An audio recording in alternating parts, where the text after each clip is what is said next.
अगर कोई व्यक्ति दिमाग से ना निकले तो उसके 5 कारण होते हैं। हर हर महादेव दोस्तों, आपका स्वागत है। दोस्तों, क्या आप भी छोटी छोटी बातों पर घंटों सोचते रहते हैं? क्या किसी बात को लेकर बार बार मन में सवाल उठते हैं? हाँ, अगर तो सावधान हो जाइए। हो सकता है आप ओवर थिंकिंग यानी अति चिंतन के जाल में फंस चुके हैं। यह आदत न सिर्फ मानसिक शांति छीन लेती है, बल्कि आपकी खुशियों में भी सेंध लगा देती है। दोस्तों, ओवर थिंकिंग एक ऐसा मानसिक जाल है जिसमें व्यक्ति खुद को अनजाने में ही उलझा लेता है। इसका असर आपकी नींद, रिश्तों, काम की गुणवत्ता और यहाँ तक कि आत्मविश्वास पर भी पड़ता है। अगर आप समय रहते इसके संकेत पहचान ले तो इससे छुटकारा पाना मुमकिन है। आइए जानते हैं ऐसे 5 स्पष्ट संकेत जो बताते हैं कि आप ओवर थिंकिंग के शिकार हो चुके हैं। आप कभी कोई छोटी सी गलती की और उसके बाद घंटों यहाँ तक कि कई दिनों तक उसे याद करके पछतावा करते हैं। यह ओवर थिंकिंग का पहला और सबसे सामान्य लक्षण है। चाहे किसी मीटिंग में कुछ गलत बोल दिया हो या किसी दोस्त से हल्की सी बहस हो गई हो, आपका दिमाग उस बात को लेकर बार बार दोहराता है और खुद को दोषी ठहराता रहता है। सुधार कैसे करें? हर बार जब आप किसी पुरानी बात को सोचते हुए खुद को पाएं तो खुद से पूछें कि क्या इससे अब कुछ बदल सकता है। अगर जवाब नहीं है तो खुद को टोके और अपने दिमाग को किसी सकारात्मक दिशा में लगाएं।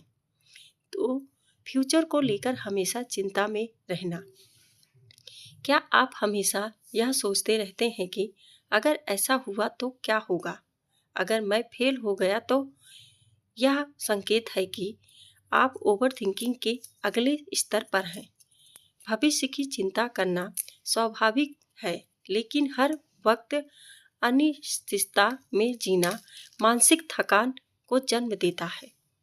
सुधार कैसे करें? भविष्य की अनिश्चितता को स्वीकार करना सीखें।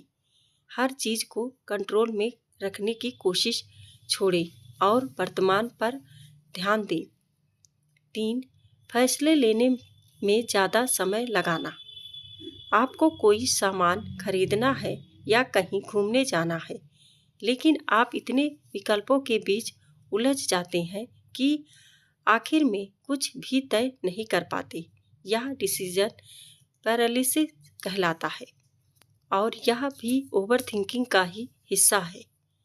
यह आदत धीरे धीरे आत्मविश्वास को खत्म कर देती है। सुधार कैसे करें? हर फैसले पर ज़्यादा सोचने के बजाय समय सीमा तय करें। जैसे, मैं इस पर 10 मिनट सोचूंगा और फिर निर्णय ले लूँगा। 4. नींद में खलल पड़ना।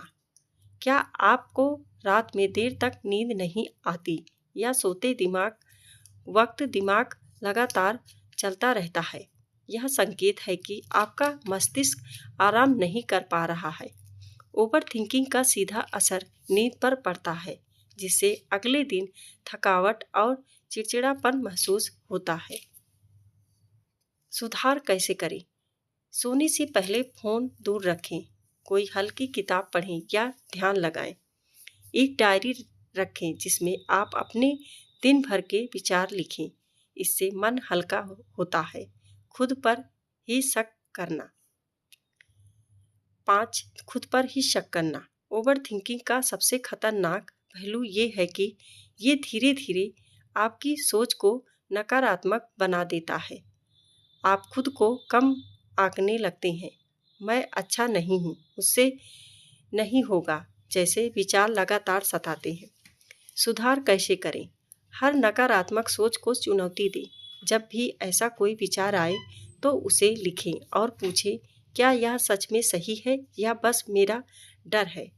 अपने छोटे छोटे सफलताओं को याद करें और खुद को उस नज़र से देखें जैसे आप अपने किसी अच्छे दोस्त को देखते हैं। दोस्तों, वीडियो पसंद आई हो तो लाइक और सब्सक्राइब जरूर करें। हमारे वीडियो को देखने के लिए आपका बहुत बहुत धन्यवाद।